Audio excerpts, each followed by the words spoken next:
Today on Locked On Rockies, we ask the simple question: does losing 100 ball games or more mean anything for the Colorado Rockies? You are Locked On Rockies, your daily Colorado Rockies podcast, part of the Locked On Podcast Network, your team every day.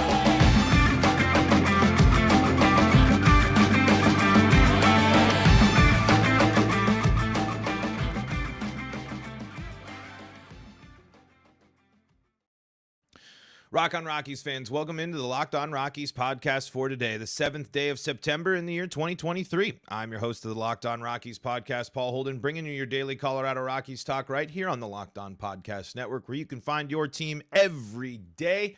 If your team is the Colorado Rockies, guess what? You're in the right spot, because that's what we do around here each and every day, is talk about the Colorado Rockies and bring you your daily Colorado Rockies conversation. You might not get daily Colorado Rockies conversation in other places, but here you do, and you get to hang out with me, your Rockies fan extraordinaire. 3 years on the pod here, bringing you a wonderful Rockies talk and conversation. Been following this team all my life. You can see I got behind me a couple of artifacts there on our wall there. We got a little pennant from opening day. We got our World Series NL Championship hat. We got a hat I shouldn't have worn as much as I did, but I couldn't resist. The old All-Star Game hat there. And that's a Rockies rookie hat up there as well. A couple of my little mementos there. If you've ever been curious about what's going on in the background behind my mug, I move around a good bit, and so I know that doesn't make for always the best audio and video, but I'm an antsy guy. So anyway, on today's show, we're going to just have to dive into the reality of 100 losses for the Rockies, because it's coming. I think first things first, when we start off the conversation of 100 losses for the Colorado Rockies, what it means, it honestly breaks the record, it breaks the streak, and I hope it's a moment where it's a moment of reflection. Because I think the Rockies are doing a little bit of looking inwards, a little bit of self-evaluation, a little bit of pivoting, but the Rockies are like 6 moves after this away from me from feeling fully confident in creating a real direction and path for themselves. I'm encouraged that the Rockies have 2 of the best rookies in the National League and 2 of the best rookies in baseball in Nolan Jones and Ezekiel Tovar. Don't get me wrong. But as we've seen, especially in the tough stretch of late, since the Rockies have traded the veterans and since they've gone to this younger team, while the context of them being young and getting their experience and getting their legs under them is important to keep in mind here, we still see the flaws, the issues, and how far the Rockies still need to go. Now, could the Rockies somehow magically wave a wand? Could they turn into next year's Reds? Maybe. I don't think they have necessarily the same type and level of talents that the Reds have, but they certainly could do so. Reds also benefit from a worse division than the Rockies do. Maybe, but maybe the Rockies will just admit that things aren't going the way they seem. They admit that the team's in a different spot. They come to terms and be honest with the state and the expectations of the Colorado Rockies. If next year's still a wash and it's still a bummer, yes, that's frustrating. But if the Rockies come out and say, hey, we believe in these guys, we believe in the return of Chris Bryant, we believe in this, we believe that this year sets the foundation for a step in the right direction and a step back where we can take an even bigger step into the postseason contention window for 2025, I'll appreciate that. Because what I do think that 100 losses brings, and the Rockies are going to spin. Dick himself, you know Dick is going to lean on the pitching injuries. But let's face the facts. Let's be honest. Let's be realistic about our thoughts and our approach to the Rockies here. Do you think the Rockies starting pitching staff, if 100% healthy, makes the Rockies playoff contenders? I think the answer to that question is still no. I don't think the Rockies have proven they have enough on offense to back up an improved pitching staff. A bullpen that would benefit from those starters being back and being less worked, certainly, But the Rockies would still find themselves in situations where they're needing to lean on that bullpen more than other teams would, just because of the nature of Coors Field and the where some of these the starters are at. The biggest problem with starting pitching for Rockies right now, outside of walks and free bags, is home runs. Even when Germán Marquez was pitching this season, even with watching Austin Gomber and Kyle Freeland this year, what has been the biggest issue for them? Giving up home runs. So I'm not going to sit here and say that the Rockies starters fully healthy makes this a 500 ball club. And you got to be at least winning 85 plus to be in the game, in the dance and the last day. I don't know if 85 necessarily gets you there. Some people say 90 wins is what it takes to get you there. Who knows how it shakes out? I'm just saying that 100 losses could mean a lot of things. It could mean change coming to the organization. It could mean absolutely nothing and just seen as an anomaly and bump in the road because of the injuries. It can be seen as classic Rockies. I mean, there's so many ways to look at it. But when I think of anything is going to change, if anything is going to be drastically different for the Colorado Rockies from approach, mindset, players on the team, etc., outside of the trade deadline, which was a surprise, I would say no. I don't necessarily think that this changes anything for the Colorado Rockies. I don't think this team will drastically change in pivot course. I don't think this team I don't think this team is going to trade a Ryan McMahon or Brendan Rodgers or a Chris Bryant for that matter. I don't think they're going to move away from those players. I don't think it changes their philosophy and approach to those players. And I don't think it changes their loyalty and a commitment to this starting rotation. Now, we're going to have to address and dive more into it. We haven't talked too much about the Germán contract and looming. We've talked a little bit about it, but I think the Rockies will really be aggressive in trying to bring him back. But the question will be if Germán wants to come back. Because as players, the veteran players, the players that were in the competitive window, I know we've heard good things about Blackmon and stuff, but it's got to be frustrating to be in that locker room. It's got to be frustrating to be in this spot, to be part of what looked to be a solution in Colorado, or at least a one that was going to be good, and then being left in limbo. Now, a lot of these people have signed extensions post trade and things of that nature, so that maybe isn't the case. But it's just, how long can the players feel comfortable with the status quo with the Rockies? How comfortable are they with the state of the Colorado Rockies? How comfortable are they with losing 100 games? Because I don't think on the fan side, I don't think the Rockies could garner more apathy for them. And I want to talk a little bit about this idea and this thought I had about dangerously irrelevant. And I want to talk about that coming up in segment number 2. Before we do that, though, gotta help you with your car, with what you need to know about your championship ride. Because for a championship team, it's all about making sure every player is a perfect fit. It's the same when it comes to your vehicle. Every part needs to fit just right. That's why eBay Motors has you covered. The next time you need parts and accessories, head to eBay Motors. With eBay Guaranteed Fit, you can be sure every part you need fits right the first time around. Just add your ride to My Garage and look for the green check to know the part will fit or your money back. Because just like in sports, confidence is the name of the game when you shop on eBay Motors. And with over 122 million parts to choose from, you'll be back in the game in no time. After all, it's easy to bring home a win when the right parts are guaranteed. Get the right parts, the right fit, and the right prices on ebaymotors.com. Let's ride. eBay Guaranteed Fit is only available to U.S. customers. Eligible items only. Exclusions do apply. This is the Locked On Rockies podcast for free and streaming on your favorite streaming service, bringing you your daily Colorado Rockies talk right here on the Locked On Podcast Network, where you can find your team every day. Thank you for making us your first listen of the day. Hey, if you are checking out SiriusXM, if you got the SiriusXM app, you can find us there. Check us out on that and all your Rockies play-by-play action there on SiriusXM as well. And your subscription to the Locked On Rockies YouTube channel is the best way to help the show. Big time help. And folks, we've had a lot of people tuning in and hanging out here, which I really, really appreciate. So thank you so much for that.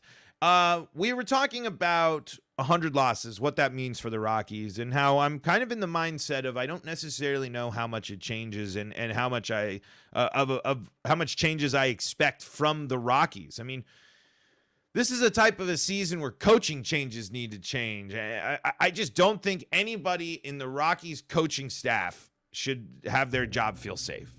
From pitcher health that has failed to poor pitching performance to inconsistency out of the bullpen, even with the overworkedness.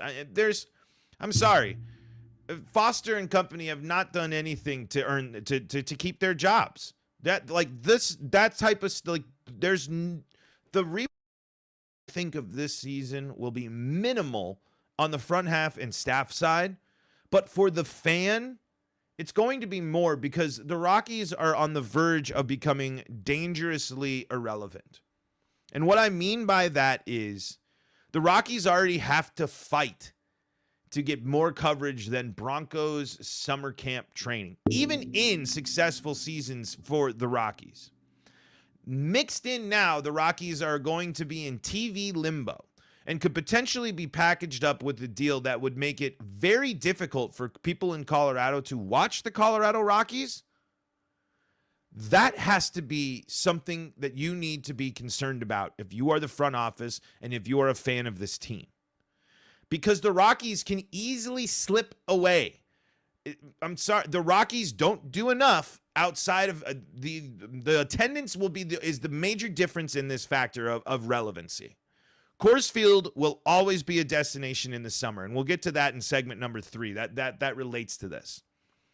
But in the grand picture of things, in the grand scheme of, as Mike Ryan on the Dan Le Batard show says, fan width for the Colorado sports fan, there simply doesn't exist any sort of care or drive to care about the Rockies when you have the Deion Sanders-led Colorado Buffaloes. You have the NBA champion and back-to-back MVP Nikola Jokic-led Nuggets. You have the recent Cup champions and still top of their division Colorado Avalanche. All competing with usually, and those aren't in the Rockies season, unless the Rockies were in the postseason. But that coverage still matters. More people care about the Nuggets and what the Avs are doing this offseason and this summer than what the Rockies are doing this summer, I bet you, in Colorado. I bet that's the more of the talk around there. And then, of course, it's the NFL. The Broncos will forever be king, even though it's kind of crazy to think that with the fact that the Nuggets are the best, with these other teams. But the amount of coverage, focus, attention, passion for the Broncos, even in the midst of their struggles, will forever dwarf the Rockies.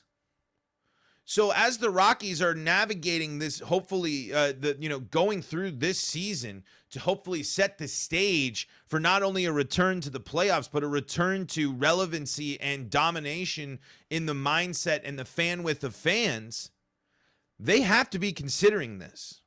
And that has to make the Rockies be willing to act sooner rather than later. The Rockies are going to need to get creative. The Rockies are going to need to bring in more stars potentially. The Rockies are going to need to change the way they do things because no one is going to care about the Rockies. I think the pecking order has shifted dramatically. The Rockies lost an opportunity to be in this golden era of Colorado sports with these teams. instead of riding alongside, instead of continuing to set dominance of Colorado sports, the Rockies pivoted away, and now I think there was a time where the Rockies and maybe the Avalanche and the Nuggets were all pretty similar. I mean, if they had their diehard fans, they had their Denver fans, but they took up their different seasons. You had your winter sport, and then you had your Rockies in the summer, and there wasn't a fever. But now the Nuggets are one of the best teams in basketball. The Avalanche have won multiple cups. These teams are being successful. These teams have shook things up. These teams have set a new standard for their team, and more so for the Nuggets than the Avalanche. Honestly, the Avalanche have been kind of multiple cups, have been able to do it a few times now. That's a big deal. And same with the Broncos. The Rockies need to start taking notes from their in-state brethren and doing things to make them return to the form and continue to beef up the fact that this could be if the Rockies were still making the playoffs. I mean, it would be one of the rare chances that the Broncos are the true outliers of the Colorado sports world, because no one watching a Rockies game on Saturday for the rest of the season. I mean, not on TV. You're not going to walk into places unless, the Rockies will be on fourth TV. But Dion and the Buffs have taken over the entire sports world. Deion Sanders and Colorado University were the biggest story in sports this week. One of them. I mean, I don't know. There are a million things happen in sports every day, but certainly one of the biggest. And things could change, yes, with the Buffs and all that, but it doesn't matter. I mean, the impact has already been felt. One game of Dion in Buffalo, more people talked about one game for Dion and a whole offseason leading up than all the people have talked about the Rockies this year, outside of the diehard fans.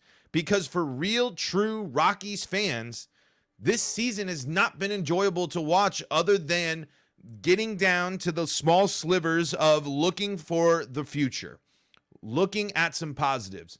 But above all, the way the Rockies have set the table to fade away during a time they should be center stage and sharing the stage alongside these other great teams, and continuing to being a part of a good era of Colorado sports.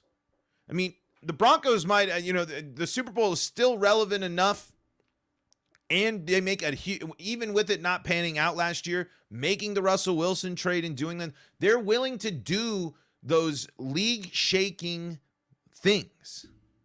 The Rockies have to be on that level too, because they have the fans, they have the attendance.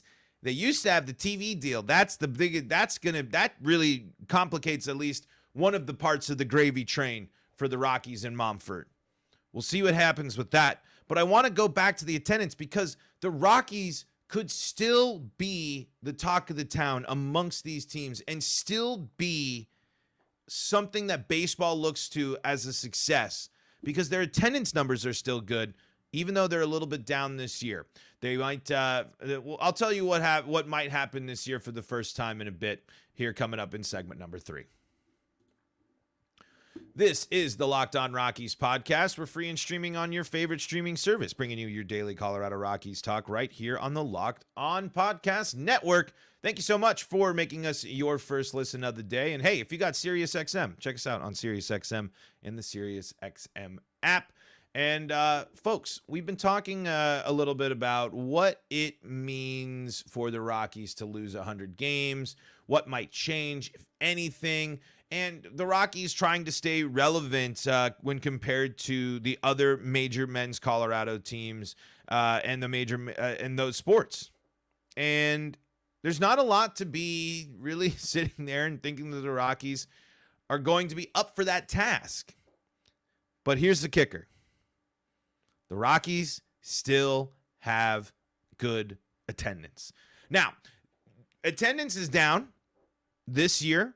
The Rockies are on track to, at least as of right now, they are on pace to finish outside of the top 10 in league attendance since 2016.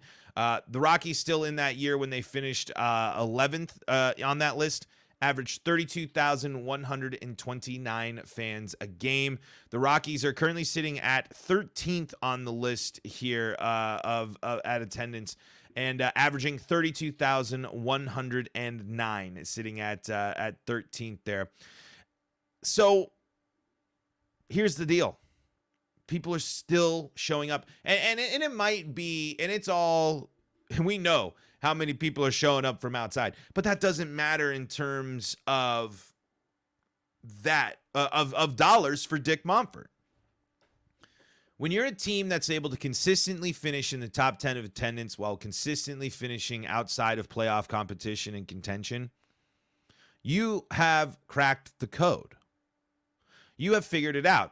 And even in a season that is on track to be the worst season in franchise history, you are still up there with plenty of teams and still better attended than playoff teams.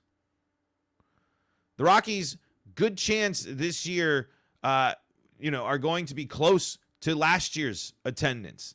They're going to be close to the year before. Actually, they've already had more people come in since 2021. Obviously, that one's a little bit of an asterisk there on 2021 with pandemic and such there. This is a team that probably won't get to those 19 or 18 numbers, but people are still coming to Coors Field. People will still come to Coors Field. When we're talking about relevancy, the Rockies will never truly be that irrelevant because they have Coors Field. They have a ballpark in a prime location in a vacation destination in the summer that they offer affordable seating in that people can't stop going to. There were so many people at that White Sox game I went to, and that's White Sox Rockies. And we've seen the low populated games, and we're going to see the attendance in September probably, I would guess, will not be that great with school returning and such.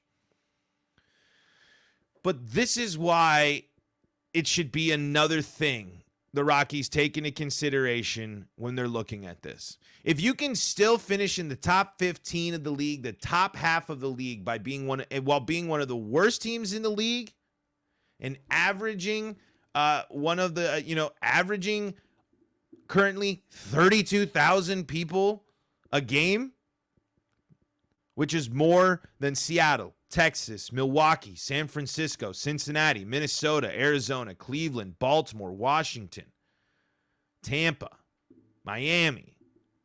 I mean, Miami's fighting for a playoff spot, won 6 in a row, and they're averaging 13,000 people a game. Kansas City and Oakland, who are struggling and bad teams, are sitting at 10,000 for Oakland, and Tampa is sitting at 17,000. The Rockies are getting 32,000 people a game. 32,000 people a game. The demand, the passion, the love, the need for baseball and competitive baseball is there. And if the Rockies really want to start sending a message and really want to start making me feel like they're like the team's in the right direction, away teams aren't going to dominate the crowds. When away teams don't dominate the crowds, when the cheers at Coors Field are louder for the when the cheers stop being louder for the opposition than for the home team, I'll know the Rockies are making the right moves. I'll know the Rockies are making the moves to bring fans back, to get fans more interested, and to get them Rockies fans. Because we know people are still going to the ballpark. We know that. But you have been either listening to the games on mute or have not been watching and looking in the crowds to see how often Coors Field is dominated by fans of the opposition. And it's going to be on full display coming up here when the Chicago Cubs are in town. it was loud for the White Sox in the White Sox series. If the Rockies are getting back to relevancy, Coors Field will be rocking for the Rockies again, not for the opposition. Because right now, those are where the true cheers are coming from mostly opposition fans. But there are loyal Rockies fans out there. I know you're out there cheering. I know we got loyal fans in the stands. Shout outs to you as well. There are people, and you know what? I'm not going to be, if you continue to support the Rockies in your way, and if that's going to the ballpark and enjoying what is a premier ballpark experience, go for it. Be loud, be energetic, because it's great to see that there are diehard Rockies fans out there riding with this team. I'm just not blind. And I can see that stadium in the opposing colors. And I hate it. I don't like it. But it gives the Rockies more resources to get better again. It's just a matter of will they. And it will. And if 100 losses will actually change their minds on anything and change their approach. We'll have to see. Folks, that's going to do it for today's episode of Locked On Rockies. Thank you so much for tuning in and joining us for another kind of, kind of another downer episode. But you know what? It's kind of where we're at right now, but I think it's an interesting question and a little more frustration vent there on this off day. The Rockies take on the Giants for a weekend set. We'll be talking about that and all things Rockies baseball right here on the Locked On Rockies podcast. You can find us on your favorite streaming services. You can find us on YouTube, the Locked On Rockies YouTube channel. You can find us on SiriusXM and the SiriusXM app. For your second listen of the day, Locked On Broncos, Locked On Avalanche, Locked On Nuggets, and Locked On Buffs. They got you covered all season long for your favorite sports. We will catch you on the flippity flip.